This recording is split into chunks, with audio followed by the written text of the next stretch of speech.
You know that feeling, don't you? That profound resonance when a story just sort of lodges itself in your heart and mind, stays with you years, maybe even decades after you first saw it. Today we're plunging into one such tale, a timeless classic that, well, many of us practically grew up with, yet it holds far more wisdom, I think, more intricate layers than maybe a first watch reveals. We're talking, of course, about Disney's 1994 animated masterpiece, The Lion King. It's this film that masterfully weaves together Shakespearean drama, African mythology, and some really profound universal themes. Indeed. And our mission for this deep dive is precisely that. To unpack those intricate layers of The Lion King, we'll be using a detailed account, a rich source we've got called The Lion King, a story of redemption and legacy. As our guide, really. Together, we'll explore how its, quite elaborate narrative delivers these incredibly powerful messages about responsibility, about finding your identity, and about the very nature of legacy itself. And what's particularly striking, I find, is how universal these concepts feel, regardless of whether you're a cub finding your paws or a king bearing the weight of, well, everything. You've put that perfectly. And I think what's so compelling is that The Lion King feels so familiar, right? But it holds these layers many of us just miss. Our goal, as always, is to sort of extract those vital nuggets of knowledge, those surprising facts that will leave you, our listener, feeling not just well-informed, but maybe having a few of those genuine aha moments about a film you thought you knew inside out. So let's get into it. We begin, as the film does so powerfully, with arguably one of the most iconic openings in, well, cinema history. Right from that first note. That chant. Exactly. It instantly transports us to the Pride Lands of Africa. This vibrant, expansive, sun-drenched landscape that feels both, primal and majestic. It's here, amidst this stunning backdrop, we witness the grand presentation of Simba, the newborn cub of King Mufasa and Queen Sarabi. The visuals are just breathtaking, aren't they? They truly are. The animators immediately establish the scale, the reverence of this world. And it's not just, showing off a cute baby lion. There's a real weight to it. No. You have Rafiki, the wise mandrill, taking center stage. He anoints Simba before this massive gathering of all the animals at Pride Rock. It's not just a ceremony. It feels like a ritual. A sacred ritual, yeah. It signals the arrival of the future king, establishes the reverence for the royal line, the weight of tradition, right from the very start. You really feel that way. So what's the deeper significance there? Because it's clearly more than just an intro scene. Well, a key insight here is how quickly the film establishes this idea of a natural order, and the profound importance of succession within that order. Like you said, it's not just a birth announcement. It's presented as this sacred event involving the entire ecosystem. Everyone's there bowing. Yeah. It sets up the whole circle of life concept visually, powerfully, before anyone even explains it. You immediately grasp that this cub's destiny impacts every single creature there. It links their fate to his. It almost feels like a prophecy unfolding. It does, yeah. So with that foundation laid, we move into young Simba's early life, and he just idolizes his father, Mufasa. Complete. And Mufasa isn't just the king. He's this incredible teacher, this mentor figure. He imparts these crucial lessons about the circle of life. Right, explaining it's not just a food chain, but this delicate balance. Exactly. A balance between all creatures. It's the philosophy underpinning everything in the Pride Lands. And his teachings aren't just abstract ideas, are they? They feel very practical.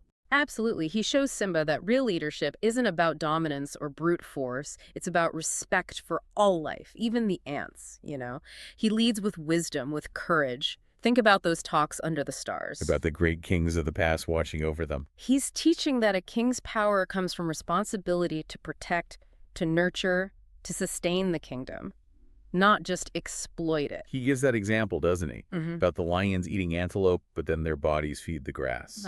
Which feeds the antelope. It's all connected. Even the smallest part matters. And the king guards all of it.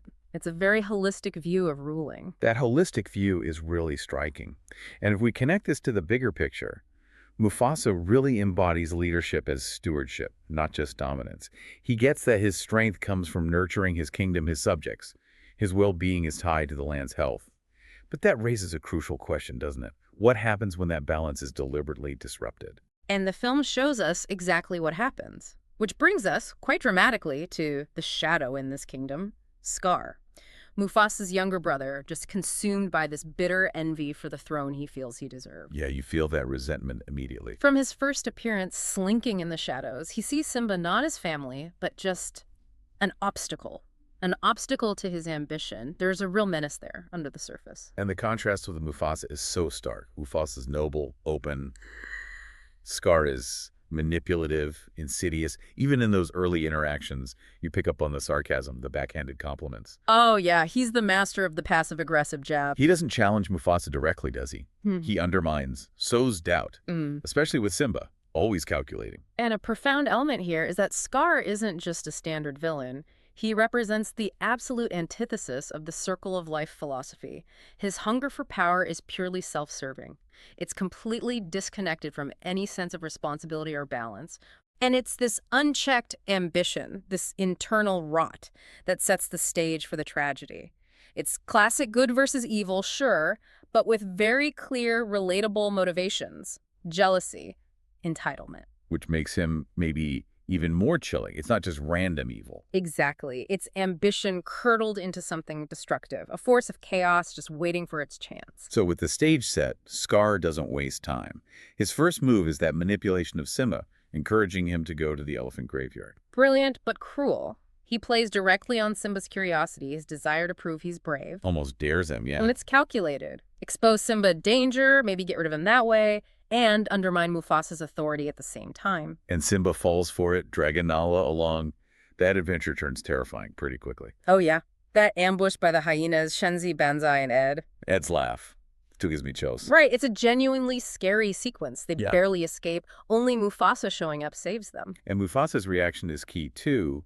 The anger, but then the lesson about true bravery versus recklessness. Exactly. But Scar achieved part of his goal. He tested the waters, showed Simba could be led into danger. And it's striking how Scar uses Simba's own personality, that eagerness against him. It also introduces the hyenas, who are more than just minions, aren't they? Absolutely. They're not just Scar's backup. They represent the chaos, the destructive force Scar is willing to unleash. They symbolize the breakdown of order, the disregard for the circle of life, their hunger, their presence. It foreshadows the ruin Scar will bring. They're the destructive forces Mufasa kept in check, now weaponized. A physical manifestation of Scar's disregard for balance? Precisely. So from that initial manipulation, Scar escalates dramatically to murder. He devises that truly sinister plan. Eliminate both Mufasa and Simba. He lures Simba into that gorge, tells him to wait for a surprise. Such a dark irony. Sets him up perfectly as the bait. While Simba's trapped, Scar gives the order to the hyenas. Start the stampede. The wildebeest stampede. The scale of it is immense. The sound design, the animation, it's terrifying. Pure chaos. Engineered chaos. Designed as the perfect cover for murder. Twisting natural forces for his own horrific ends. The tension is just unbearable. And then the moment itself. The stampede, Simba trapped. Mufasa's heroic arrival. Yeah. Fighting through that chaos to save his son. Gets him onto that ledge. Yeah. Seems safe for a second. Then Mufasa tries to climb out himself. Exhausted, but he's almost there. He looks up, sees Scar. That plea, brother, help me, just raw. And Scar, that chillingly cruel smile. Long live the king. And then he just throws him back into the stampede, kills him. It's utterly shocking. The ultimate betrayal, fratricide, regicide. It just shatters everything. The audience, Simba, everyone reels from it. It's the core tragedy.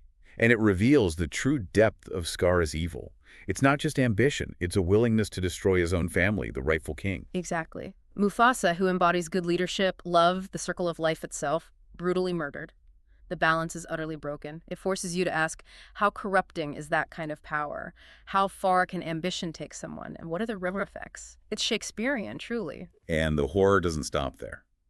Mufasa's dead, and Scar immediately turns on Simba. With chilling cunning, he convinces the devastated, traumatized cub that it was his fault. Total gaslighting, exploiting his grief, his innocence. Making him believe he killed his own father. It's psychologically brutal. And this moment is critical for Simba's whole journey, isn't it? Absolutely. Scar's manipulation severs Simba's connection to his past, his identity as the heir. It's designed to break him. It drives Simba into exile, burdened by this crushing false guilt. He runs away. Scar sends the hyenas after him. Right, to finish the job. But Simba escapes, physically. Psychologically, though. He's trapped. He carrying that weight into the desert, believing he's worthless, a pariah. So with Mufasa and Simba gone, Scar returns to Pride Rock. Cold, calculating. He announces their deaths, a terrible lie sold to the grieving pride. And claims the throne. A coup, basically. Exactly, and the consequences are immediate and devastating. He lets the hyenas run rampant. They overrun the Pride Lands. Devour everything, drive away other animals. The vibrant land Mufasa nurtured becomes this desolate wasteland. A visual representation of Scar's reign. Precisely. It shows the circle of life isn't just a nice idea. It's a practical reality needing balanced leadership. Without it, everything collapses. Scar's tyranny is environmental, spiritual, moral ruin. So Simba, broken, believing he's responsible for everything, collapses in the desert, just gives up. At his absolute lowest point. And then, rescue comes from the unlikeliest source. Timon and Pumbaa, the meerkat and the warhog. Yeah, the ultimate carefree duo. They find him, revive him. And introduce him to a whole new way of life. Hakuna Matata. No worries. They teach him this laid-back, consequence-free existence. Explicitly avoid the past, avoid responsibility, just live for the moment, eat grubs. Which for a traumatized kid must seem incredibly appealing. Oh, absolutely, a desperate escape from unbearable pain. But you also mentioned it's a kind of trap. How so? Well, it's fascinating. Hakuna Matata is a refuge, definitely. It lets him survive, physically grow into this strong adult lion. Gives him space from the trauma. Okay. But it also lets him run indefinitely. He suppresses his true identity, avoids his responsibilities. He's basically stuck in this state of arrested development, emotionally speaking. So can you really move forward by just ignoring the past? That's the core question, isn't it? It's a necessary phase, maybe, but not a solution. He's avoiding, not healing. And years pass. Simba's grown up, living the grub life. But then destiny intervenes. Quite literally drops in, yeah. Nala, also grown up hunting Pumbaa, actually. Right? He rescues Pumbaa, they fight briefly, and then recognition, shock, joy, tears. It's a huge moment. She's the first link back to his old life. A massive jolt to his system. She sees him, the real Simba, the king he's forgotten, and her plea is urgent. Return. Take your place. Scars ruin everything. Exactly. She describes the desolation, the suffering. It forces Simba to confront the consequences of his absence. His internal conflict, guilt versus duty, becomes incredibly real. And her belief in him must be powerful. Absolutely crucial. She sees the king in him, even when he can't. She's the catalyst, pulling him out of that Hakuna Matata fog. But even then, he resists. He's still haunted by that guilt Scar planted. Deeply conflicted, paralyzed by the trauma, the fear of facing what he thinks he did. You can feel his struggle. And it's at this low point, this moment of despair, that Rafiki shows up again. The wise guide, the keeper of wisdom.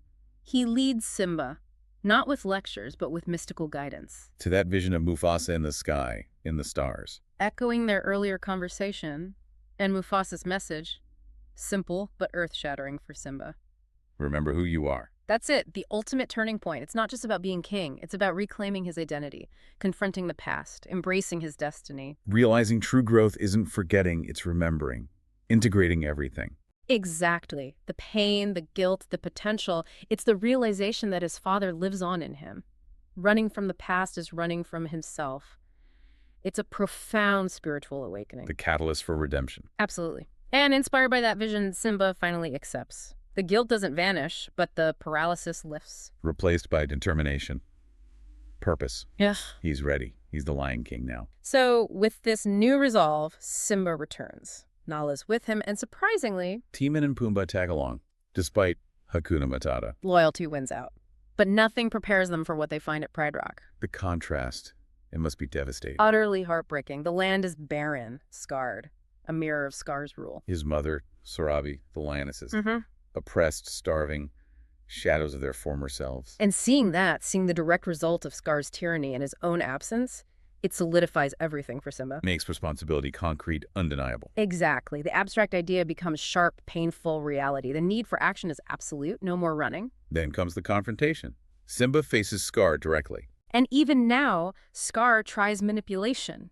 Accuses Simba again of killing Mufasa, tries to use that guilt one last time. Psychological warfare right to the end. He pushes Simba to the edge of the cliff, makes him confess. Scar thinks he's won, broken him with words. But then, arrogance, hubris. Scar leans in, savoring it, and whispers the truth. He killed Mufasa. Couldn't resist that final cruel twist. And it backfires spectacularly. Completely. Simba just snaps. That whisper breaks the spell. The guilt evaporates, replaced by pure, righteous rage. Fueled by the truth. liberated in a way. Totally liberated. It's fascinating how Scar's own overconfidence, his need to gloat, becomes his downfall. The truth is the ultimate weapon against his lies. Simba sheds the guilt, channels the pain into action. It makes you think, doesn't it? How truth, even when painful or delayed, can free us, set us free from those past burdens, allow us to act authentically. For Simba, it's the key. He can finally be the king. And he fights back with everything he has. It's not just for the throne anymore. It's vengeance, justice for Mufasa, restoring the natural order, a clash of ideologies playing out physically. And he's not alone. The lionesses rise up. Having suffered so much, they fight fiercely alongside him, and Timon and Pumbaa. Even they jump in. Hakuna Matata takes a backseat to friendship. It shows that some things are worth worrying about, fighting for. The battle is chaotic, desperate, a cleansing of Scar's corruption. And Scar's end. Poetic justice, really. Absolutely. Cornered, defeated, he tries one last betrayal, blames the hyenas for everything. Throws his own allies under the bus. Yeah. Typical Scar. But they overhear him, and the very tools of his reign turn on him. His self-interest consumes him in the end, a fitting karmic demise. And with Scar gone, the land itself seems to breathe again. The climax is beautiful. Simba climbs Pride Rock, takes his rightful place. That mighty roar. Echoing across the kingdom. Hope restored. And then the rains return. Life starts flourishing almost immediately. If we connect this back, it's the circle of life visibly restoring itself. Balance returns. Exactly. Simba's reign means harmony, renewal. The complete opposite of Scar's destruction. It's not just a happy ending, it's natural order reestablished. A true king is a guardian of life. The land heals when leadership is righteous. And the film closes with that beautiful echo of the beginning. Rafiki, presenting Simba and Nala's new cub. To all the animals, the circle continues. Explicitly. Birth, death, renewal, the legacy of good leadership, of balance passed on. It's incredibly moving. Okay, so let's sort of zoom out and unpack these themes. Simba's whole arc. This is a powerful story about facing your past, isn't it? Definitely. From reckless cub to guilt-ridden exile to finally becoming this wise king, it's about learning to stop running. And realizing that facing the past isn't just personal. It restores order for everyone. And a key insight here is what redemption actually means in this context. It's not about erasing mistakes or the guilt he felt. Right. It's about acknowledging it all, accepting it as part of his story, and then choosing responsibility, choosing courage, confronting Scar despite the fear.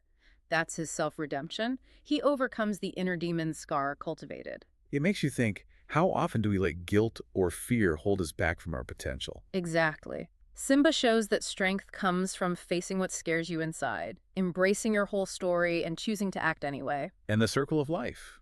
We talked about it being more than just the song. It really is the core philosophy. Absolutely, woven into everything. The film masterfully shows that everything is interconnected. From the grass to the lions. Right. And true leadership, Mufasa style, is about fostering harmony in that web, not just dominating it, respecting the interdependence. While Scar's way is the opposite, pure consumption, disregard for balance. Leading directly to ruin. It's a powerful lesson in stewardship, ecology, the impact of leadership choices. We're all part of a bigger system. So what about the classic struggle? Good versus evil. How does the film handle that? It delineates it very clearly. Scar's destructive ambition versus Mufasa's benevolent rule, and then Simba's difficult journey toward moral clarity. It's timeless, showing how one person's corruption, fueled by jealousy, entitlement, can unravel a community. Turn paradise into wasteland. But also, crucially, how courage, self-reflection, and moral leadership, even born from pain, can restore everything. Hope, vitality, prosperity. It's a clash of values, not just strength. True evil is destroying balance. And finally, identity and legacy. Such huge themes. Simba's whole quest is fundamentally about discovering who he truly is. Beyond Mufasa's son, beyond the Hakuna Matata dropout, beyond the guilt. Finding his authentic self. Exactly. His legacy isn't just inheriting the throne, it's embodying his father's values, living within the circle of life principles, accepting his place and purpose. It's about self-discovery being key to fulfilling your destiny. Yeah. Knowing yourself, facing your past, embracing who you were meant to be. That's how you create a meaningful legacy. It's about who you choose to be. And beyond these themes, the film itself has left this incredible legacy. It's more than just a Disney movie, isn't it? Oh, absolutely. A global cultural phenomenon. Its impact is undeniable. Critically, commercially, huge success. 2 Academy Awards, Best original score for Hans Zimmer, that amazing blend of orchestral and African sound. It's portive. And best original song, Can You Feel the Love Tonight? Elton John, Tim Rice. Iconic. Captures the heart of it. The animation was groundbreaking, too. Combined with the emotional depth, the memorable characters, it cemented its place as a timeless piece of cinematic art, still captivates new generations. A true masterpiece. Hashtag tag tag outro. So there you have it, our deep dive into Disney's The Lion King. We've journeyed from the majesty of Pride Rock to the shadows of the elephant graveyard, explored Mufasa's wisdom, Scar's treachery, all to unpack this incredibly rich story, full of timeless lessons on responsibility, identity, and that ever-present interconnected circle of life. And as we wrap up, here's something to maybe mull over, building on what we've discussed from The Lion King. A story of redemption and legacy. What does it truly mean to remember who you are in your own life? Especially when you're facing, past mistakes or maybe inherited responsibilities or even just the expectations others place on you. And how does understanding this circle of life idea, this interconnectedness, extend beyond the savannah? How does it influence how we see our own world, our communities, and maybe our personal roles within that grand, complex design? Powerful questions. Definitely food for thought. We hope this deep dive has maybe given you a fresh perspective on a story you thought you knew inside and out. Perhaps sparked some new reflections. Keep that curiosity burning.